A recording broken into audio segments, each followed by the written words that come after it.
민수기 31장 13절에서 24절 말씀 교독합니다. 모세와 제사장 엘르아살과 회중의 지도자들이 다 진영 밖에 나가서 영접하다가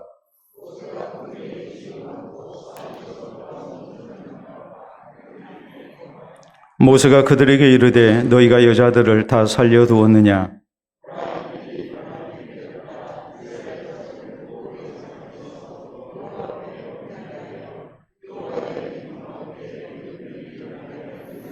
그러므로 아이들 중에서 남자는 다 죽이고 남자와 동침하여 사내를 아는 여자도 다 죽이고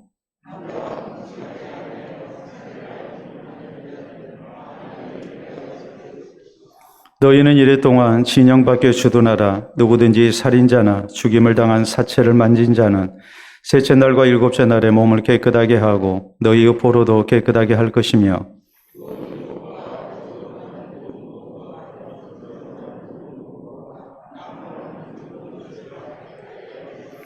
제사장 엘르아살이 싸움에 나갔던 군인들에게 이르되 이는 여호와께서 모세에게 명령하신 율법이니라.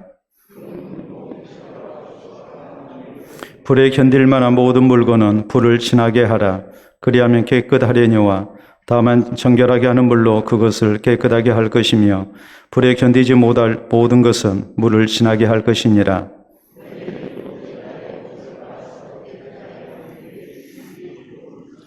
아멘. 기도하고 말씀 받도록 합니다. 아버지 하나님, 은혜를 감사합니다. 넘어졌던 우리를 다시 일으켜주시고 주의 거룩하고 복된 날을 통하여 우리에게 회복의 은총을 베풀어 주시며 또한 하나님 나라에 산 소망이 있도록 도우심을 진심으로 감사합니다. 세상살이 힘든 우리들 오늘 또 하나님을 통하여 위로받게 하시고 새 힘을 얻게 하시고자 우리를 불러주심을 믿습니다. 무엇보다도 하나님께서 기뻐하시는 신실한 하나님의 사람으로 우리를 새롭게 하시며 또 우리를 붙드시고자 우리를 이 자리에 불러주시고 말씀을 허락해 주심을 믿고 감사를 드립니다. 주의 성령님 부족한 종과 우리 사랑하는 모든 성도들을 사로잡으시사 하나님의 말씀으로 인하여 우리의 심령에 놀라운 깨달음이 있게 하시고 감사가 있게 하시고 더욱더 새 힘과 소망이 넘쳐나도록 도와주시옵기를 원합니다. 예수 그리스도의 형상을 이루며 우리 하나님께서 기뻐하시는 그리스도의 제자로 살아갈 수 있는 우리 되게 하여 주시옵소서. 하나님의 나라를 세워나가는 신실한 주의 종들 되게 하시고 하나님의 선한 도구로 쓰임받을 수 있도록 주의 말씀이 우리를 강권하시며 또 우리를 붙드시는 은혜가 충만케 하여 주시옵소서. 예수님 이름으로 기도하옵나이다. 아멘. 오늘 민수강의 84번째 시간입니다. 코로나19 감염병으로 인해서 우리가 예방을 철저히 해야 한다는 것은 우리에게 분명한 이 시대의 상식이 되어 있습니다. 그런데 자꾸 이제 재유행을 하죠. 언제나 이게 끝나려나 우리 모두의 마음을 초조하게 하고 또 힘들게 하는 것도 사실입니다. 근데 이런 경우를 놓고 감염병을 연구하는 사람들은 예방의 역설이라는 말을 씁니다. 역설이라는 말이 뭐겠습니까? 기대한 것과는 반대가 되는 방향으로 나가는 것을 얘기를 하죠. 좋아지면 계속 좋아져야 하는데 좋아졌다가 또 악화가 되고 또 우리가 조심해서 또 좋아지는 것 같은데 또 좀 지나고 나면 다시 또 옛날로 돌아가 버리는 그런 안타까운 현실, 이것을 예방의 역설이라고 얘기를 합니다. 예방의 역설이라는 것은 사람이 긴장 상태에서 철저하게 예방을 하다가 어느 정도 좋아지고 나면 방심을 했을 때에 나타나는 현상을 얘기합니다. 적절한 긴장 상태가 유지가 되면 우리가 조심하고 또 이런 것이 확산되지 않도록 마음을 쓸 텐데 우리가 예방을 하니까 좋아졌단 말이에요. 좋아지니까 이제 사람이 긴장을 풀게 되고 방심하게 되고 풀어지게 되죠. 그러다 보면 다시 이것이 이제 확산되는 그런 패턴, 이런 일정한 패턴이 계속해서 지난 1년 수개월 동안 우리 가운데 나타나고 있습니다. 이건 우리나라뿐만이 아니라 지금 유럽에서도 그렇게 나타나죠. 백신이 나와서 접종을 많이 했지만은 좀 시간이 지나고 나니까 다시 또 이게 확산이 되는 거예요. 이런 것들이 다 예방의 역설이에요. 백신을 맞았으니까 괜찮을 거다. 그런데 그것이 오히려 방심하게 만든 것이고 그러다 보니까 다시 확산돼서 코로나 감염병 발생 초기에 봉쇄령이 내렸던 나라들, 이런 나라들이 지금 예방 백신을 접종했음에도 불구하고 다시 또 봉쇄령이 내려지는 이런 악순환이 계속 반복이 되고 있는 겁니다. 어떤 일에 대해서 대단한 긴장과 조심 속에 우리가 또 준비 속에 만족할 만한 성과를 얻었다 할지라도 어느 순간 우리가 방심해버리면 이런 모든 것이 다시 원인이 되어버리는 이런 현상을 놓고 감염병학에서는 예방의 역설이라는 이런 용어를 사용합니다. 이것은 감염병에서만 주어지는 그런 현실이 아니죠. 실제 우리의 삶 속에서 우리가 좀 방심하다 보면 우리의 삶이 흐트러져 버리는 그런 경우도 많이 있지 않습니까? 이런 얘기를 해서 좀 죄송한 얘기가 됩니다만은 열심으로 다이어트 했습니다. 그래서 좀 좋아졌습니다. 만족할 만한 그런 이제 체중에 도달을 했습니다. 그리고 나면 어떤 현상이 나타날까요? 다시 또 먹기 시작하죠. 그러다 보면 좀 지나고 나면 다시 옛날 체중으로 돌아가 버립니다. 이걸 우리가 요요 현상이라고 얘기를 합니다만은 실제적으로 이것은 예방의 역설과 일맥상통하는 그런 현상인 것을 우리가 생각할 수 있습니다. 우리 한 개인의 삶에 있어서나 공동체에 있어서 우리가 적절한 긴장과 또한 예방, 조심을 하지 아니하면 어느 순간 우리가 긴장을 풀어버리면 그 결과라는 것은 이전과 똑같은 상황이 돼버리는 그런 좋지 못한 결과에 이르는 것, 이것을 우리가 늘 조심하고 또 조심해야 하고 우리 성도는 특별히 신앙생활에 있어서 영적인 긴장을 늦추지 않는 이런 자세가 우리에게 필요합니다. 우리는 지난 시간에 이스라엘과 미디안과의 전쟁에 대한 내용을 살폈습니다. 우리 하나님께서 명령을 하셨죠. 이스라엘이 일반적으로 방어 전쟁만을 했는데 미디안과의 전쟁은 먼저 선제 공격을 하는 그런 일종의 침략 전쟁이었습니다. 그렇게 했던 이유는 이스라엘이 이 미디안이 이스라엘의 원수일 뿐만이 아니라 하나님의 구원 사역을 위해서 선택받은 하나님의 백성들을 공격을 했기 때문에 저희가 하나님의 원수가 된지라 하나님께서는 하나님의 원수를 갚으라고 이렇게 명령을 하셨습니다.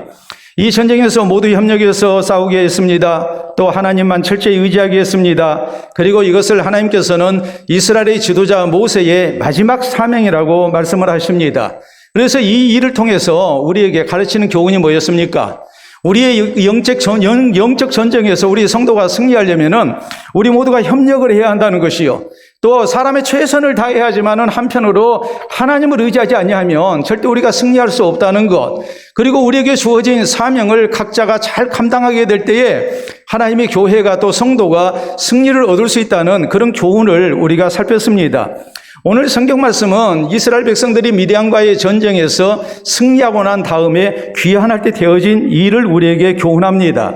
자, 이때 어떤 일이 있었는지 우리가 이것을 살피면서 우리의 신앙생활에 있어서 영적 긴장을 늦추지 아니하고 하나님께서 기뻐하시는 모습으로 우리가 항상성이 있는 늘 한결같은 모습의 그런 신앙생활 또 승리를 향해 나아가는 이런 그 길에 대해서 우리가 깊은 깨달음을 얻을 수 있어야 합니다.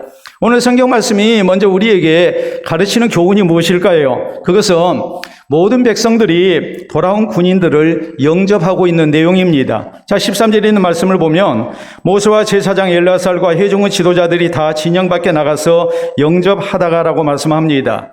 모세와 제사장 엘르아살 또 회중의 지도자들, 이런 이스라엘의 지도자들이 정치 지도자 또 종교 지도자 그리고 각 지파의 이 족장이 되는 사람들이 나가서 이 군인들을 영접을 했습니다. 이것은 모든 이스라엘 백성들이 영접한 것과 같지요.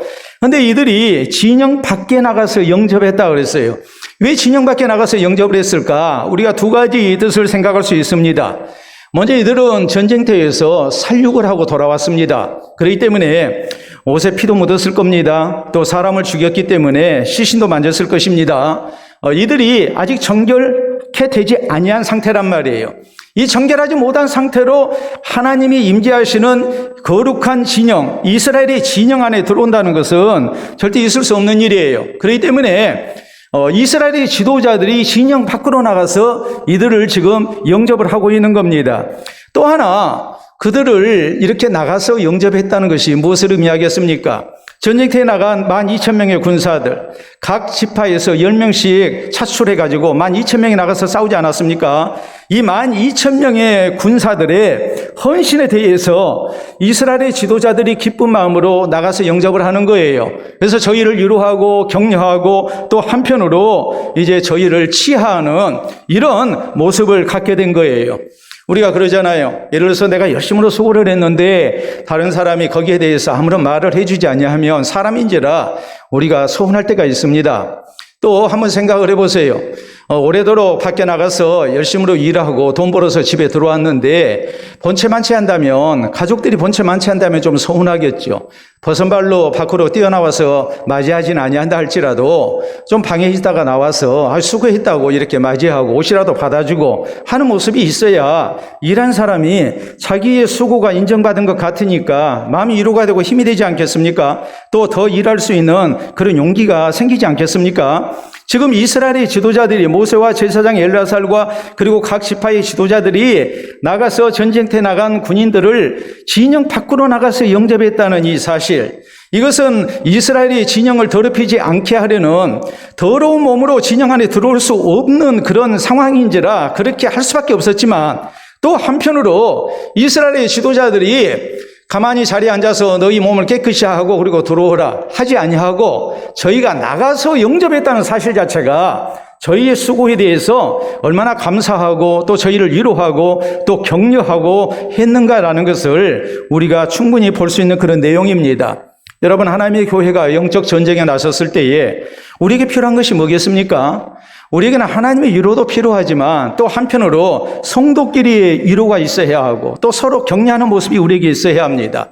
특히 교회는 하나님께 헌신된 성도들을 위로하고 격려할 줄 알아야 합니다.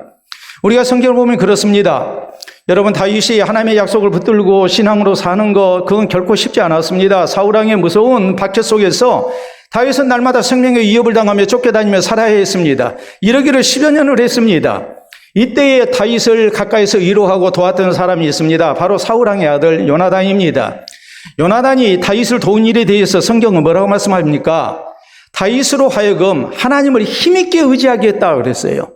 다시 말해서 다윗이 요나단을 통해서 하나님을 향한 신앙을 더 굳건히 했다는 말이고, 되어지는 상황이 참 힘들지만 사람이 나를 돕는 것을 통해서 하나님이 나를 잊지 아니하시겠구나, 하나님이 분명히 나를 붙들고 도와주시겠구나, 이것을 다윗이 확신할 수 있었다는 말이고, 하나님을 붙드는 요나단의 말을 통해서 하나님이 너를 분명히 아버지의 뒤를 이어서 이스라엘의 왕이 되게 하실 것이다, 이 말을 통해서 하나님을 향한 신앙을 더욱 굳건히 했다는 말이에요. 우리가 성경을 보면 그래요. 사도 바울이 고린도전서 16장에 교회를 향해서 이런 말씀을 합니다.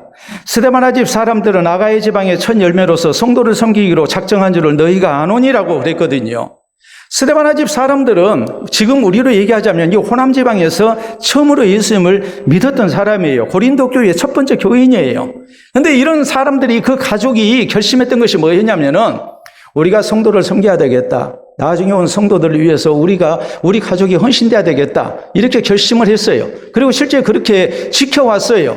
이들을 보고 부드나도 아가이고 이런 사람들이 마음과 뜻을 같이 해서 성도들을 섬겼습니다. 성경은 말씀하시기를 교회에 부족한 것을 이 사람들이 채웠다. 그리고 뭐라고 말씀합니까? 우리와 너희의 마음을 시원케 했다 그랬어요. 그리고 바울은 말씀합니다. 너희는 이런 자들을 알아주라. 하나님의 교회를 위해서 이렇게 죽도록 충성과 헌신을 오랜 세월 했던 사람들, 그런 사람들을 너희는 알아줘야 한다 그랬어요. 여러분, 이 사람들이 사람들의 칭찬을 얻기 위해서 헌신과 수고를 다했습니까? 그건 아니지요.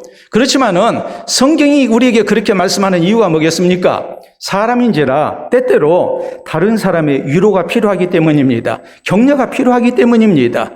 저희의 수고를 귀히 여기고 또 저희를 칭찬하는 그것이 필요하기 때문에 그렇습니다. 그럴 때 더 힘이 나서 아름답게 헌신과 수고를 다하지 않겠습니까? 내가 이렇게 헌신과 수고를 다한 것이 교회에 유익이 됐고 다른 성도들에게 본이 됐다는 그런 확신이 들고, 내가 교회를 섬기고 하나님 나라 사역에 헌신된 것이 결코 헛되지 않았구나라는 그런 확신이 드는 것 아니겠습니까? 그렇기 때문에 이런 사람들 위로하고 격려하고 알아주라고 성경은 말씀을 하고 있는 거예요. 여러분, 사도 바울이 얼마나 강한 사람입니까? 그는 마음에 결심하면 틀림없는 사람이었습니다. 바울 같은 그런 결단력과 의지가 강한 사람, 이런 사람 정말 찾아보기 힘들 것입니다. 그런데 이 사도 바울이 혼자 일한 게 아니에요. 우리가 성경에 보면 사도 바울은 로마서 16장에 이런 말씀을 합니다. 베베라는 여성도를 언급합니다. 베베는 나의 보호자가 된 사람이었다. 사도 바울의 보호자, 여러분, 사도의 보호자였습니다. 그 정도로 베베라는 여성도는 바울을 가까이서 돕고 또 바울을 후원했던 여성도였습니다. 바울은 그 여성도를 잊지를 못합니다. 베베는 나의 보호자가 됐다. 아굴라 브리스아 부부를 언급합니다. 그리고 뭐라고 그럽니까? 저희는 나를 위하여 자기의 목을 내놓은 사람이다. 얼마나 아름다운 모습입니까? 목회자를 위해서, 하나님 앞에 헌신된 사도를 위해서 자기의 목을 내놨던 부부가 있었습니다. 그러니까 바울이 힘을 얻은 거죠. 이런 사람들이 있었기 때문에 바울이 아름다운 헌신을 계속할 수 있었던 것 아니겠습니까? 아무리 바울이 결단력이 있고 의지가 강한 사람이라 할지라도 만약에 옆에서 이렇게 도와주는 사람이 없었다면 바울은 사역하기가 참 힘들었을 것입니다. 왜요? 사도 바울의 사역을 방해하는 무리들도 있었고 또 악한 사탄의 세력이 바울을 여러 가지로 박해하고 시험 들게 하는 경우도 참 많았거든요. 그런데 이런 모든 것을 이겨낼 수 있었던 그것은 하나님의 은혜만은 아니었어요. 바울이 하나님 앞에 기도하고 그 기도를 통해서 얻은 힘의 결과만은 아니에요. 바울을 가까이서 도왔던 사람들, 바울을 위로해줬던 사람들, 그리고 바울과 함께 헌신됐던 사람들, 이들을 통해서 사도 바울은 힘을 얻은 거예요. 우리가 참 놀라운 사실은 사도행전 28장에 보면 사도 바울이 예수 그리스도의 복음을 증거하다가 잡혀서 그가 로마의 황제 가이사 앞에 재판을 받으러 갑니다. 로마로 압송이 되죠. 로마로 압송이 됐을 때에 우리가 성경에 보면 로마에 사는 성도들이 멀리 사도 바울을 마중 나왔습니다. 근데 성경은 이 대목을 이렇게 기록합니다. 바울이 자기를 마중 나온 성도들을 인하여 하나님께 감사하고 그 마음에 담대함을 얻었다 그랬어요. 여러분, 로마의 제수의 신분으로 끌려와서 로마 황제 앞에서 재판을 받아야 하는데 재판받으러 온 나를 기다리고 있는 성도들이 있었어요. 뜻하지 않게 성도들이 나를 기다리고 사도 바울을 멀리서나마 이렇게 위로하고 사도여 힘내십시오 하면서 이렇게 격려하는 거예요. 그 모습을 보고 사도 바울은 하나님께 감사했습니다.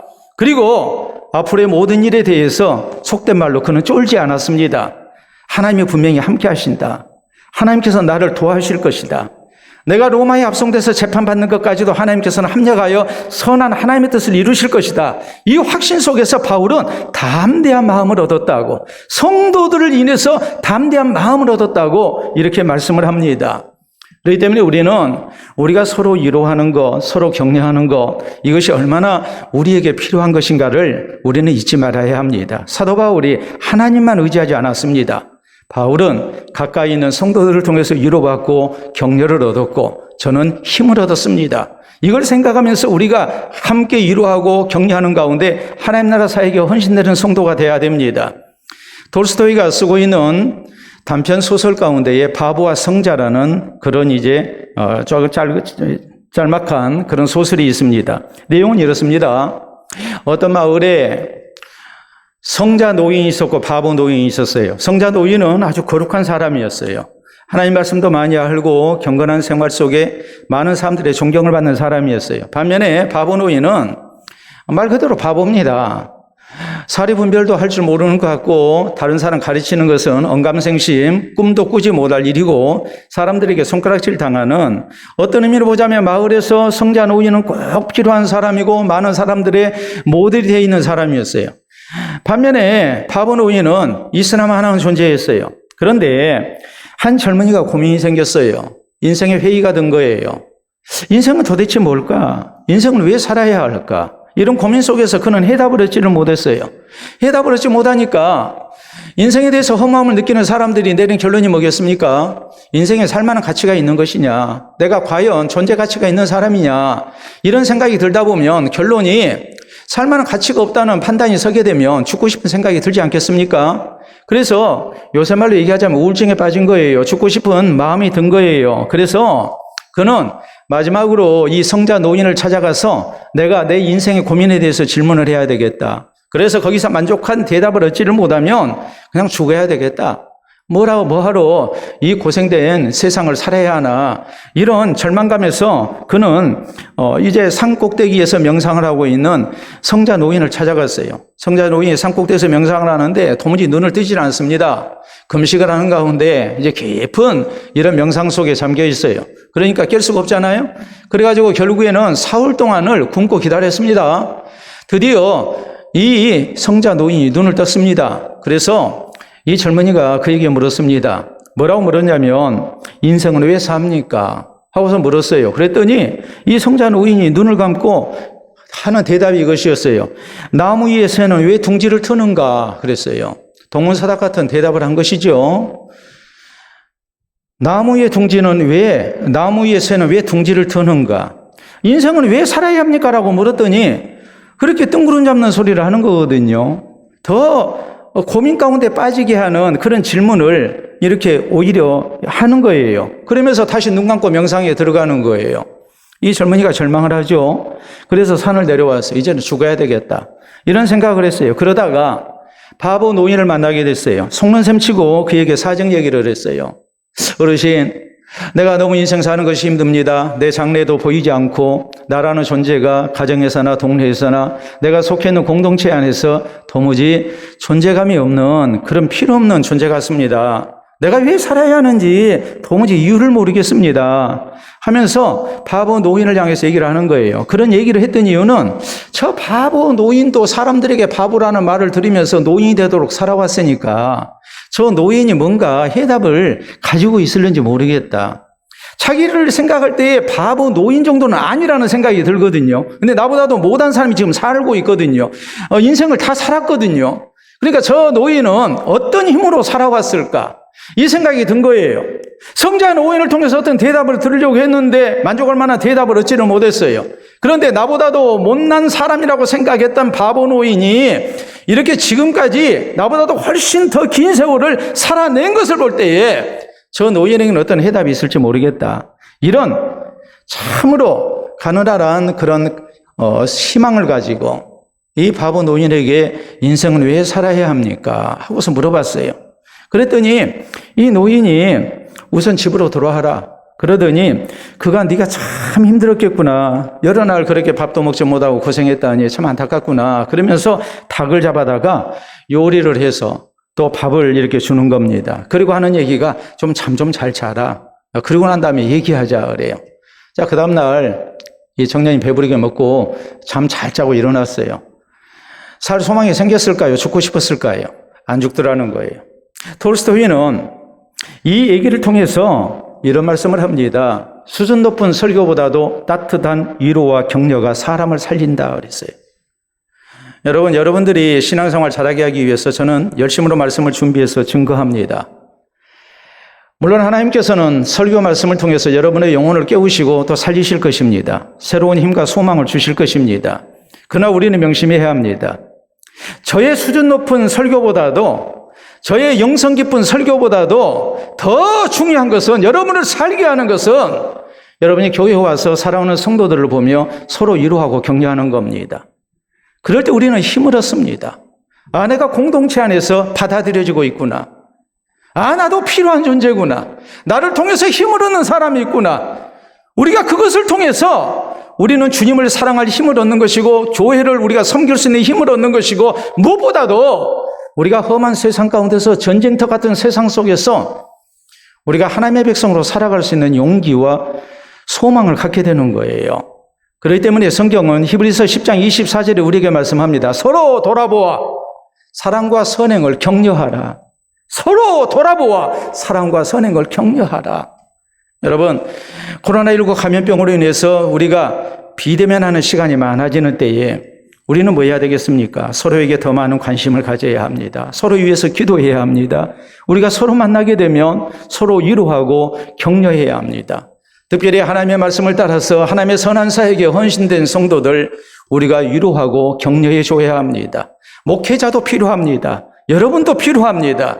우리가 서로 위로하고 격려하는 것, 사람의 위로와 격려 필요하지 않은 사람 하나 없습니다.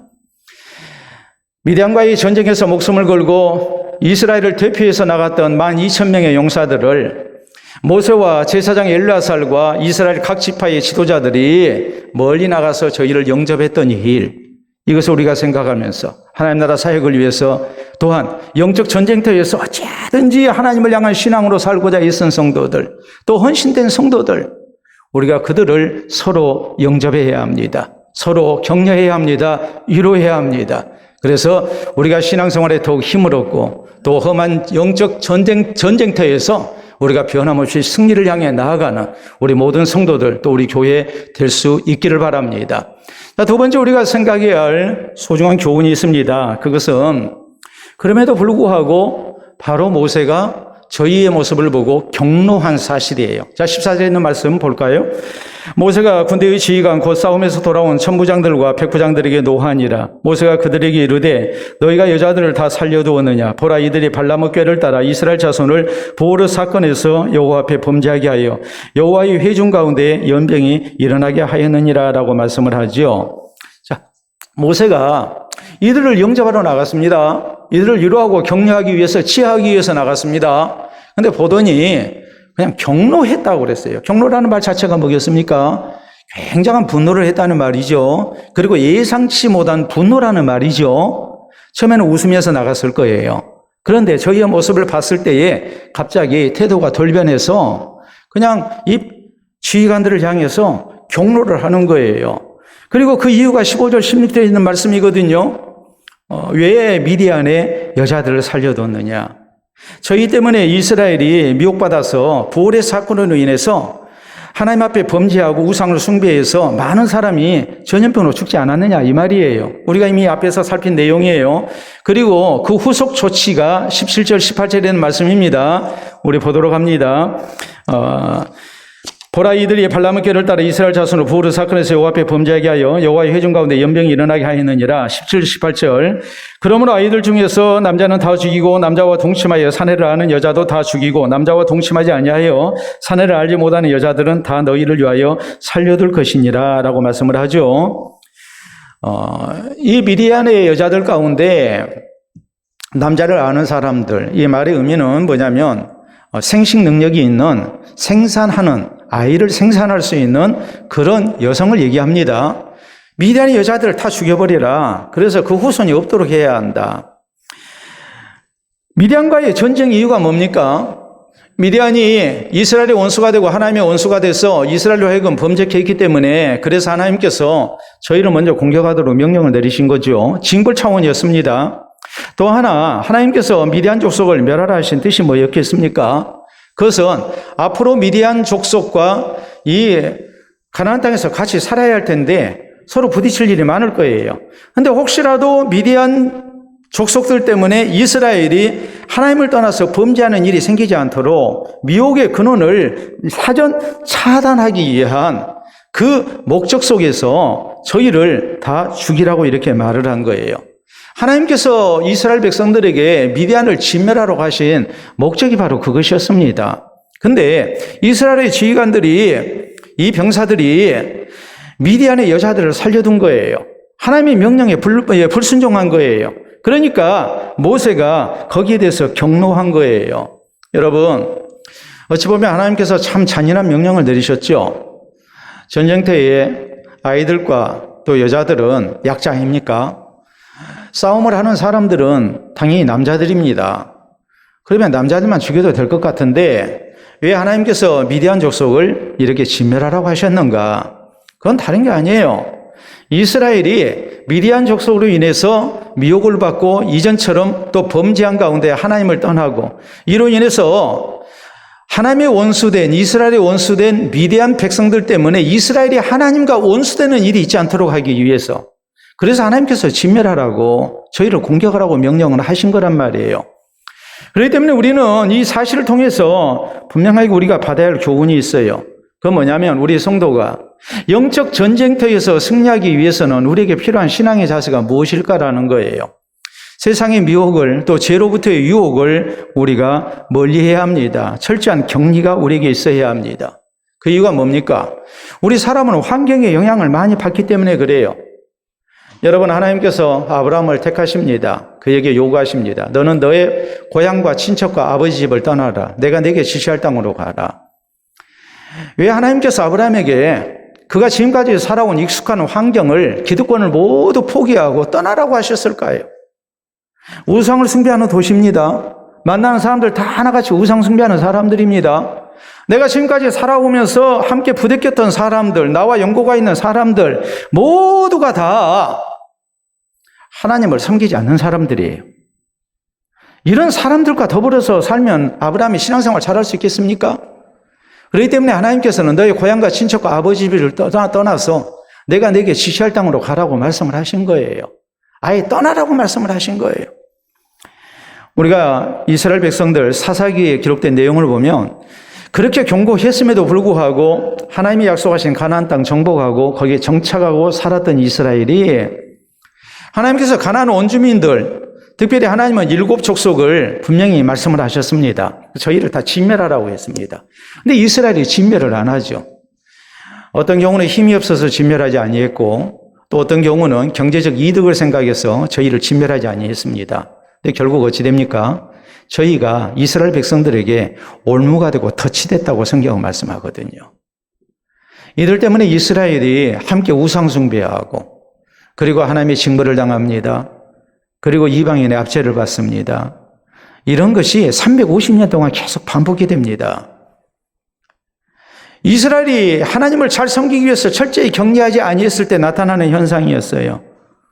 우리 예수님은 뭐라고 말씀하십니까? 제자들에게 말씀하십니다. 너희는 바리새인과 사두개인들의 누룩을 조심하라. 누룩이라는 것이 지금 효소잖아요. 누룩이라는 것이 적은 양이 많은 밀가루를 부풀리는 것과 마찬가지로 누룩의 영향이라는 것은 무섭습니다. 여러분, 장마철 되면 우리가 곰팡이 포자를 가져다가 심지 아니해도 집안 구석구석에 곰팡이가 피지 않습니까? 누룩이 바로 그렇습니다. 예수님은 바리새인과 사두개인의 누룩을 주의하라고 말씀을 하셔서 저희의 잘못된 교훈으로 인해서 예수님의 교훈을 잊어버리는 일이 있지 않도록 또 하나님의 말씀에서 떠나는 일이 있지 않도록 극도로 주의해야 함을 주님께서는 교훈을 하셨습니다. 여러분, 우리가 아는 새 가운데 앵무새가 있습니다. 또 구간조가 있죠. 이런 것의 특징이 뭡니까? 뭐예요? 사람 말을 흉내를 내죠. 앵무새가 사람 말 흉내 냅니까? 안 냅니까? 흉내 내요. 교육을 시키면 구간조나 앵무새는 사람 말을 흉내내서 말을 합니다.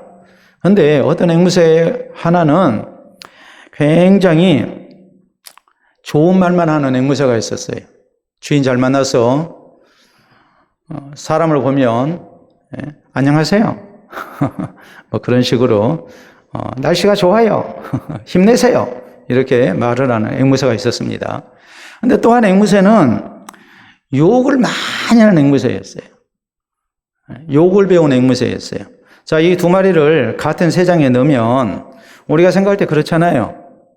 욕을 배운 앵무새가 좋은 말을 배울 것 같은데 그리하지 않고 좋은 말을 했던 앵무새가 바로 욕을 배웁니다. 여러분, 우리 자녀들이 그렇잖아요. 아이가 욕을 하면 부모가 얼굴이 빨개지죠. 왜요? 부모를 보고 배운 것 같은 그런 생각을 하게 되니까 분명히 밖에서 배워왔어요. 근데 욕이라는 것이 그렇게 빨리 몸에 밴단 말이에요. 쉽게 배울 수 있는 거란 말이에요. 그러니까 우리가 조심을 해야 하는 거예요. 우리가 달력을 보면 많은 날들이 나옵니다. 뭐 무슨 날, 무슨 날, 무슨 날. 근데 5월 14일이 무슨 날일까요? 5월 14일. 5월 14일 그런 날도 있었나? 이런 생각을 하실 거예요. 5월 14일은 식품 안전의 날입니다. 왜 5월 14일이 식품 안전의 날일까? 1년 365일 가운데 5월 14일이 식품 안전의 날일까? 5월 달에 얼마나 많은 날들이 있습니까? 5월 1일 노동절이죠. 메이데이, 근로자의 날이라고 얘기를 합니다만 이건 이제 앞으로 노동절이라고 바뀌게 될 거예요. 노동절이라는 말이 맞으니까요. 근로자라는 말은 사용자 측에서 사용하는 용어입니다. 노동자 편에서는 노동절이라고 해야 옳아요. 그리고 실제 개념 자체가 노동절이에요. 5월 1일은 노동자의 권익투쟁을 위해서 이렇게 많은 노동자들이 희생된 날이거든요. 전 세계적으로 5월 1일은 노동절로 통합니다. 5월 1일부터 시작해서 5월 5일 날은 어린이날이고 5월 8일은 어버이날이고 또 스승의 날도 있고 5월 15일 또 우리는 5.18 잊을 수가 없죠. 그 외에 뭐 석가탄신일도 되게 5월 달에 이렇게 찾아오게 되고 이런 식으로 해서 5월 달에 굉장히 많은 날들이 있거든요. 그런데 5월 14일을 식품안전의 날이라고 한 이유가 뭐냐? 그때가 우리나라 기후를 놓고 볼 때에 가장 일교차가 큰 때예요. 기온은 계속 올라가는 때입니다. 그러다 보니까 식품 안전에 대해서 각별히 주의하지 아니하면 쉽게 상해버리는 때예요. 괜찮겠거니 하고서 놔뒀으면 그것이 기온이 올라가가지고 음식이 상하기가 쉬운 때가 5월 14일이에요. 그때가 가장 피크예요. 아예 날이 계속 더워버리면 조심해요. 상하지 않게. 근데 아침에는 선선했다가 오후에는 여름 날씨로 변해버립니다. 그러면 음식이 상해버립니다. 그래서 5월 14일을 식품 안전의 날로 이렇게 정하고 조심하자고 하는 거예요. 여러분, 성경은 시편 1편에 우리에게 말씀합니다. 복 있는 사람은 죄인들의 꾀를 따르지 아니하고 악인들의 꾀를 따르지 아니하고 죄인들의 길에 서지 아니하며 오만한 자들의 자리에 앉지 아니하는 자라고 성경은 말씀합니다. 우리가 피할 자를 피할 줄 아는 사람, 그 사람이 하나님을 향한 신앙을 지키고 그 사람이 우리 하나님께서 사랑하시는 복된 성도가 될 수 있다는 말이에요. 그렇기 때문에 우리는 우리의 신앙생활 속에서 영적 건강을 위해 세상의 미혹과 죄의 미혹으로부터 우리가 철저한 격리를 해야 합니다. 그래서 우리가 건강한 신앙생활을 하고 또 그로 인해서 하나님께서 동행하시고 복 주시는 우리 모두가 될 수 있기를 바랍니다. 자, 우리가 하나 더 생각해야 할 점은 여기에 대해서 후속 조치가 이루어지죠. 그래서 정결 예식을 거행하게 됩니다. 거기 이어지는 말씀 19절로 20절에 보면은 너희는 이랫동안 진영 밖에 주둔하라. 누구든지 살인자나 죽임을 당한 사체를 만진 자는 셋째 날과 일곱째 날에 몸을 깨끗하게 하고 너희의 포로도 깨끗하게 할 것이며 모든 의복과 가죽으로 만든 모든 것과 염소털로 만든 모든 것과 나무로 만든 모든 것을 다 깨끗하게 할지니라 그랬어요. 싸움에 나간 군인들, 포로들, 군장품, 노량물까지 모두 깨끗하게 하라고 했습니다. 그래서 21절로 24절 마지막 절까지 보면 제사장 엘르아살이 싸움에 나갔던 군인들에게 이르되 이는 여호와께서 모세에게 명령하신 율법이니라. 금은 동철과 주석과 납 등의 불에 견딜 만한 모든 물건은 불을 지나게 하라. 그리하면 깨끗하려니와 다만 정결하게 하는 물로 그것을 깨끗하게 할 것이며 불에 견디지 못할 모든 것은 물을 지나게 할 것이니라. 너희는 일곱째 날에 옷을 빨아서 깨끗하게 한 후에 진영에 들어올지니라 라고 이렇게 명령을 합니다. 이스라엘이 불과 또 물을 통해서 불은 더러운 것을 태우는 그런 이제 기능이 있죠. 그리고 물이라는 것은 또 더러운 것을 씻어내는 그런 기능이 있는 것 아니겠습니까? 그렇기 때문에 불을 통해서 불을 견딜 만한 것은 불을 통과하게 하고 불을 견디지 못할 타버리는 것은 물로 깨끗하게 해서 정결의식을 거행하라고 말씀을 합니다. 여러분, 그 이유가 뭘까요? 이스라엘의 진영은 하나님의 임재가 나타나는 것이에요. 그렇기 때문에 거룩이에요. 지금 이 사람들 굉장한 수고를 했습니다. 이스라엘 12지파에서 1000명씩 차출돼 가지고 목숨 걸고 싸우다 온 사람이에요. 그리고 굉장한 승리를 거두고 그리고 이들은 많은 포로와 노량물을 가지고 이스라엘에 하나님의 복을 가져온 사람들이었어요. 그러니까 그 노고를 위로합니다. 격려합니다. 그러나 저희가 하나님의 거룩한 진영인 이스라엘 진영 안에 정결치 못한 모습으로 들어오게 되면 이것은 하나님 앞에 범죄하는 일이 되고 이스라엘 진영에 하나님의 해를 가져오는 일이 된단 말이에요. 이스라엘 진영에 하나님이 머물러 계시는데 더러운 몸으로 들어오게 되면 결국 하나님이 거기에 같이 하실 수가 없어요. 그렇기 때문에 저희로 하여금 정결 예식을 거행하고 난 다음에 들어오게 한 거예요. 전쟁 가운데 살인을 했습니다. 시체를 접촉했습니다. 피를 만졌습니다. 이런 모든 것이 다 부정하기 때문에 정결케 한 후에 진영 안에 들어오라라고 말씀을 해요. 여러분, 이 말씀이 우리에게 교훈하는 게 뭘까요? 먼저 우리는 하나님의 나라, 하나님이 계시는 하나님의 나라는 정결해야 들어가요. 그 정결이 뭘 통해서 얻습니까? 우리가 요한계시록 7장 14절에 있는 말씀을 보면 천국에 구원 얻은 성도들 14만 4천, 상징적인 이 숫자가 흰 세마포 옷을 입었는데 어린 양의 피로 그 옷을 씻어서 빨아서 깨끗게 한 자들이라 그랬어요. 예수 그리스도의 속죄의 피를 통해서 우리가 모든 죄를 용서받고 하나님 나라 들어가는 거예요. 그거 외에는 방법이 없어요. 진실되게 예수님을 나의 구주로 믿어야만이 예수 그리스도의 십자가의 피가 우리의 모든 죄를 정결케 줍니다. 그래서 우리가 하나님 나라 들어갈 수가 있어요. 또 한편으로 이 말씀은 뭘 말씀하겠습니까? 우리가 세상 가운데서 살 때에 세상이 전쟁터거든요. 이 전쟁터 같은 세상에서 살다 보면 전쟁터에서 살아남기 위해서 모든 수단과 방법을 다 동원했을 것입니다. 상대를 죽여야 내가 사니까. 우리가 사는 세상이 그리하지 않습니까? 그러다 보니까 우리가 여러 가지 범죄에 노출이 될 수밖에 없어요. 세상이라는 환경을 우리가 완전히 떠나서 살 수 있는 존재가 아니에요. 여러분, 우리가 세상에 죄될 만한, 미혹받을 만한 그런 환경을 떠나야 한다고 했는데 여러분 직장에 가보세요. 시편 1편에 있는 말씀대로 죄인들의 꾀를 따르지 아니하고 악인들의 꾀를 따르지 아니하고 죄인들의 길에 서지 아니하고 오만한 자들의 자리에 앉지 아니한다고 그랬는데 우리가 그렇게 살려면 세상을 떠나야 합니다. 그렇게 우리가 살기가 쉽지가 않아요. 우리 한날의 삶을 놓고 볼 때에 우리가 잘못한 것이 얼마나 많습니까? 하나님 말씀대로 살지 못한 구석이 얼마나 많습니까? 그러면 이런 모든 것에 대해서 우리가 뭐 해야 합니까?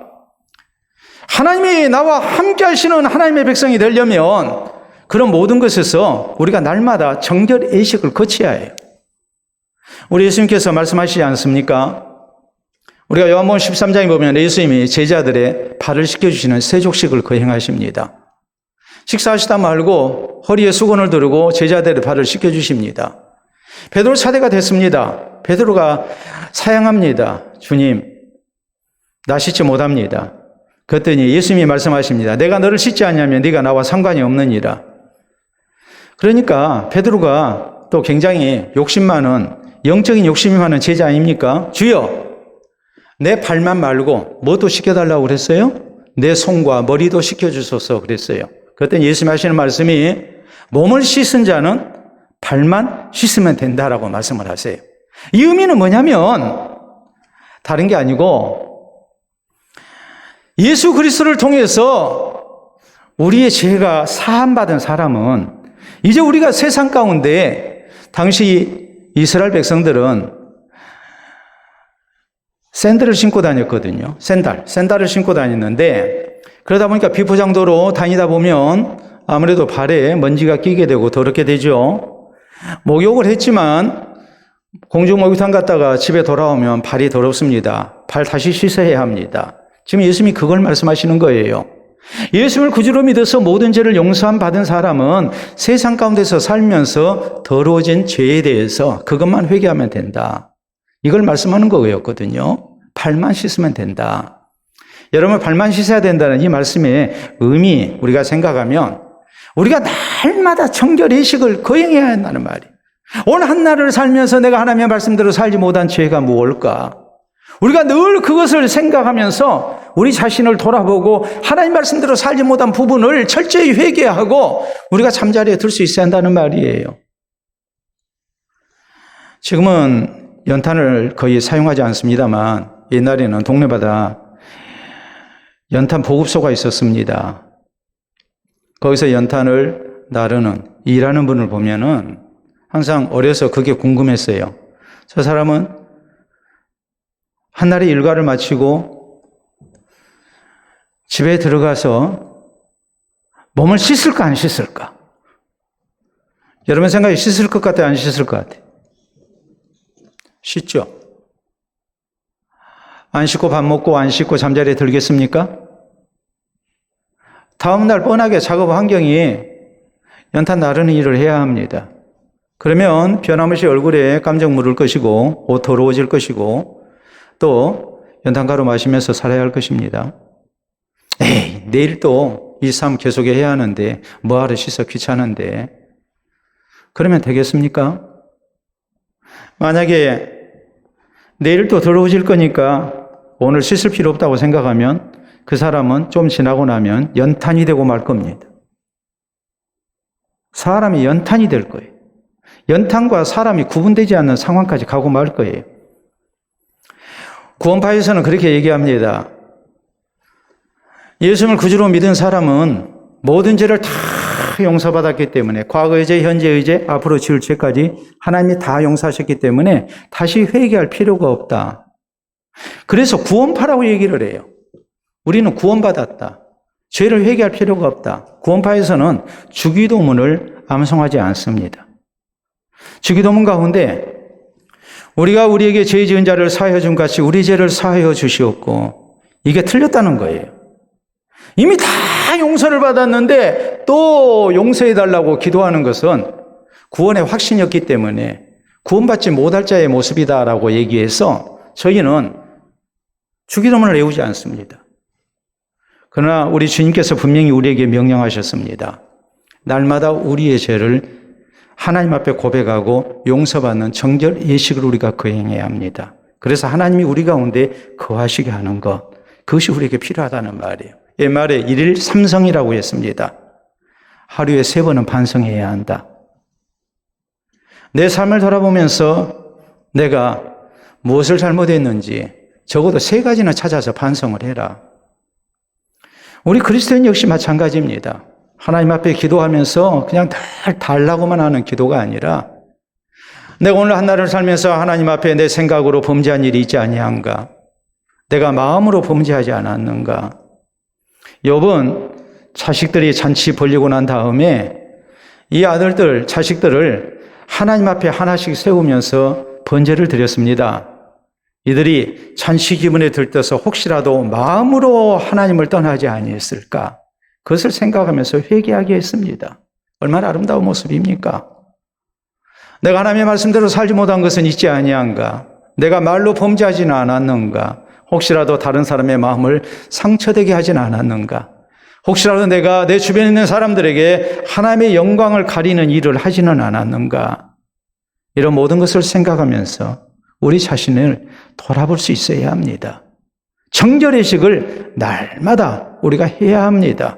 그래서 거룩하신 하나님이 나와 같이 하시고 우리의 가정에 함께 하시고 또한 교회 가운데 함께 하시는 중 살아계신 하나님께서 붙드시고 역사하시는, 또 하나님이 지켜주시고 보호하시는 은혜가, 그래서 영적 전쟁에서 다시 하나님의 도우심을 힘입어서 승리할 수 있는 우리 모두가 될 수 있기를 바랍니다. 우리가 TV에 보면 요새 요리 프로가 굉장히 많죠. 그런데 거기 나오는 셰프들의 한 가지 특징이 있습니다. 그건 뭐냐면 한 가지 요리를 만들고 나면 바로 하는 일이 뭐냐면 요리기구를 깨끗이 씻고 준비하는 일이에요. 요리를 계속 만들기 때문에 그릇을 그대로 놔두지 않아요. 한번 요리를 하고 나면 그 조리기구를 깨끗이 씻어서 다음 요리를 할 수 있도록 준비를 해요. 작업 현장도 마찬가지죠. 한 달 일과가 끝났습니다. 그러면 뭐 합니까? 연장들, 또 자재들, 이렇게 혹시라도 안전사고 생기지 않도록 다음날 바로 찾아서 일할 수 있도록 다음날을 위한 준비를 철저히 하거든요. 우리 역시 마찬가지예요. 우리가 살고 있는 세상이 영적 전쟁터예요. 이런 영적 전쟁터에서 우리가 어떤 모습으로 싸워야 하고 어떤 모습으로 우리가 살아계신 하나님의 은혜를 덧입을 수 있는 성도가 되어야 하는지, 그 준비가 우리에게 철저히 해야 한단 말이에요. 날마다 우리가 사는 것이 영적 전쟁인데, 우리가 영적 전쟁터로 나가야 할 사람들인데 우리가 준비를 철저히 하지 아니하면 우리는 영적 전쟁터에서 늘 실패할 수밖에 없어요. 폐잔병 같은 모습으로 우리가 살 수밖에 없어요. 우리에게 필요한 것이 무엇이겠습니까? 우리에게 필요한 것은 하나님의 은혜입니다. 하나님이 우리와 함께 하실 수 있도록 해야 하고, 또 성도들의 위로와 격려가 우리에게 있어야 합니다. 살아계신 하나님을 우리가 의지하고 살아계신 하나님이 우리 가운데 거하실 수 있도록 우리는 정결한 모습으로 살아계신 하나님과 함께하는 성도가 되어야 되고, 혹시라도 죄되는 환경에 미혹당하지 않도록 우리가 조심해야 하고, 그리고 이 험한 세상에서 믿음을 따라 살고자 하는 사랑하는 성도들, 우리가 서로 위로하고 격려할 수 있어야 합니다. 그래서 살아계신 하나님께서 우리를 붙드시는 가운데 주의 교회가, 우리 성도들이 영적 전쟁터에서 영적 전투를 치를 때마다 하나님의 붙드신 은혜 속에 승리하는 아름다운 노래를 부르는 우리 모두가 될 수 있기를 바랍니다. 우리 함께 기도합니다. 오늘 주신 말씀 생각하면서 우리가 살아야 할 세상, 얼마나 버거운 세상인지 다시 한번 생각하며 우리에게 절실하게 하나님의 은혜가 필요함을 우리는 고백해야 합니다. 그리고 서로가 서로에게 위로가 되고 격려가 되는 것, 이것도 우리에게 있어야 한다는 사실을 잊지 마시고 늘 정결함 속에서 그리스도를, 우리 주님이 함께 하시는 가운데에 주께서 우리를 붙드시고 또 승리케 하시는 은혜 있게 해달라고 우리 함께 기도합니다.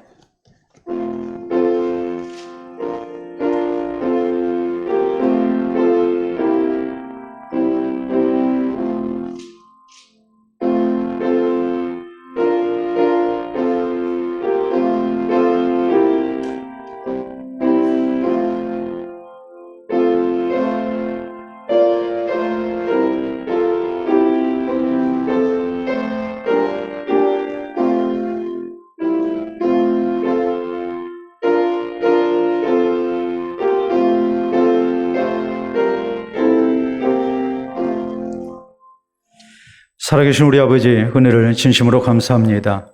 우리를 구원의 백성으로 인치시고 또 십자가에 군병되어 악한 세상 가운데서 우리가 영적 전투를 통해 승리하며 하나님의 나라를 확장시켜 나갈 수 있는 우리 하나님의 선한 도구 될 수 있도록 우리를 사랑해 주심을 진심으로 감사합니다.